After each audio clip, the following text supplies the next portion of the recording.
Good morning. Good morning. आइए प्रभु के वचन को पढ़ें, सुने और मनन करें। आज का वचन हमें मिलता है भजन संहिता, उसका 24वां भजन और उसका पहला और दूसरा पद।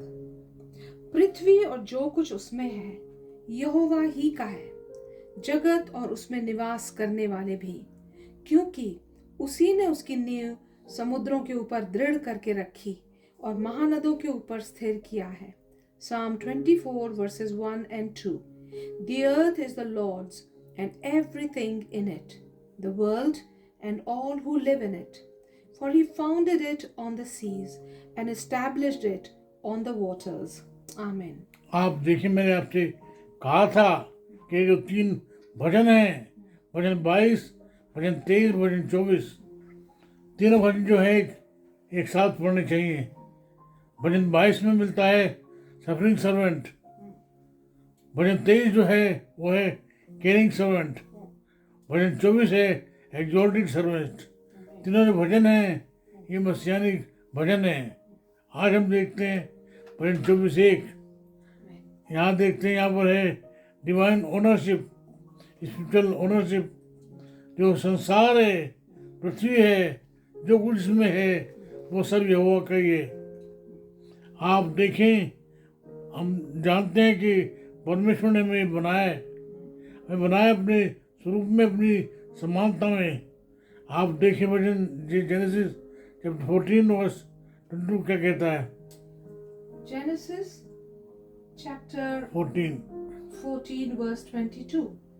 But Abram said to the king of Sodom, with raised hand I have sworn an oath to the Lord, God Most High, creator of heaven and earth. आप देखें, ये है ओनरशिप। सदोम का जो राजा है वो भी कहता है, मैंने जान लिया है, मैंने प्रतिज्ञा खाई है कि जो बनाया है परमेश्वर ने बनाया है। आप देखें, जैसे 16 में हम देखते हैं कैसे जो संसार है गुनाह के कारण जो है बर्बाद हो गया, गुनाह के कारण परमेश्वर से दूर हो गया। आप देखें, बात हम देखते हैं यशायाह उसके 11 अध्याय के 1 से 6 पदों में, 1 से 6 एक्चुअली पूरा है 16 तक। हाँ, ये पढ़ दीजिए। पढ़ दो, आप पढ़ दो।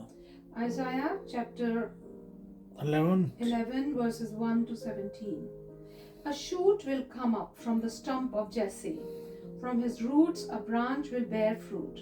The Spirit of the Lord will rest on him, the Spirit of wisdom and of understanding, the Spirit of counsel and of might, the Spirit of the knowledge and fear of the Lord. And he will delight in the fear of the Lord. He will not judge by what he sees with his eyes, or decide by what he hears with his ears, but with righteousness he will judge the needy. With justice he will give decisions for the poor of the earth. He will strike the earth with the rod of his mouth. With the breath of his lips he will slay the wicked. Righteousness will be his belt, and faithfulness the sash around his waist. The wolf will live with the lamb. The leopard will lie down with the goat. The calf and the lion and the yearling together, and a little child will lead them. The cow will feed with the bear. Their young will lie down together, and the lion will eat straw like the ox. The infant will play near the cobra's den, and the young child will put its hand into the viper's nest. They will neither harm nor destroy on all my holy mountain, for the earth will be filled with the knowledge of the Lord, as the waters cover the sea. In that day the root of Jesse will stand as a banner for the peoples. The nations will rally to him, and his resting place will be glorious. In that day the Lord will reach out his hand a second time to reclaim the surviving remnant of his people from Assyria, from Lower Egypt, from Upper Egypt, from Cush, from Elam, from Babylonia, from Hamath, and from the islands of the Mediterranean. He will raise a banner for the nations and gather the exiles of Israel. He will assemble the scattered people of Judah from the 4 quarters of the earth Ephraim's jealousy will vanish, and Judah's enemies will be destroyed. Ephraim will not be jealous of Judah, nor Judah hostile toward Ephraim. They will swoop down on the slopes of Philistia to the west. Together they will plunder the people to the east. They will subdue Edom and Moab, and the Ammonites will be subject to them. The Lord will dry up the gulf of the Egyptian sea. With a scorching wind, he will sweep his hand over the Euphrates River. He will break it up into 7 streams, so that anyone can cross over in sandals. There will be a highway for the remnant of his people that is left from Assyria, as there was for Israel when they came up from Egypt. Amen. आप देखें रोमियोस के 8 अध्याय के 19-21 पद में भी ये बात कही गई है। Romans 8:19 to 21. For the creation waits in eager expectation for the children of God to be revealed. For the creation was subjected to frustration, not by its own choice, but by the will of the one who subjected it, in hope that the creation itself will be liberated from its bondage to decay and brought into the freedom and glory of the children of God.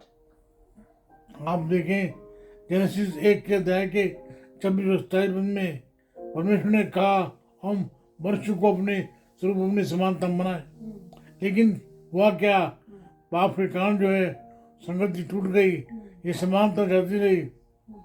आप देखें पहला यूहन्ना उसके दूसरे अध्याय के 2 पद में 1 John 2:2. He is the atoning sacrifice for our sins, and not only for ours, but also for the sins of the whole world. आप देखें जो कुछ आदम में खोया गया था वो यीशु मसीह में रिकवर हुआ है। प्रभु यीशु मसीह सब कुछ लौटा ले आया। आप देखें पदों में क्या लिखा है, पदों में लिखा है Psalm 24 verse 2, and it says, for he founded it on the seas and established it on the waters. आप देखें पूरी जो पृथ्वी है वो टिकी हुई है पानी पर। आप देखें उस पृथ्वी में लिखा है कि उसने जब आप पृथ्वी को बनाया तो जो पृथ्वी है पानी पर टिकी हुई थी, उसने जो है गहरे जल के ऊपर आत्मा मंडराता था। आप देखें उसने जो है पानी को जो है आकाश को पानी से अलग किया। आप देखें जो उत्पत्ति उसके 6 अध्याय से 9 अध्याय में कैसे जो सृष्टि जो है नाश की गई। नूह के समय में क्यों नाश की गई, क्योंकि जो पाप है बढ़ गया था, लेकिन जो उसने वादा किया कि वो पृथ्वी से परमेश्वर से नष्ट नहीं करेगा। आप देखें उत्पत्ति उसके 8 अध्याय के 1 पद से लेकर 5 पद में Genesis 8:1-5. But God remembered Noah and all the wild animals and the livestock that were with him in the ark, and he sent a wind over the earth, and the waters receded.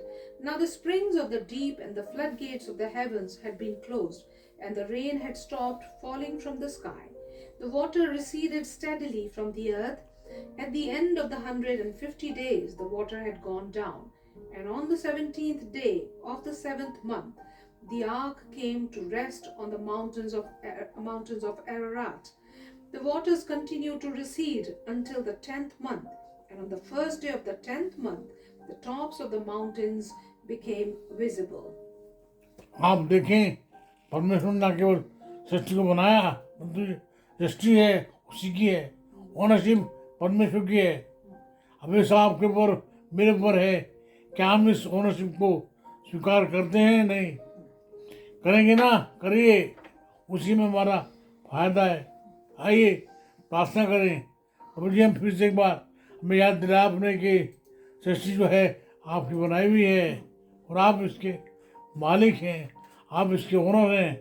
हमारे जीवन के भी मालिक होकर रहिए। हमारी प्रार्थना को आप सुन लीजिएगा।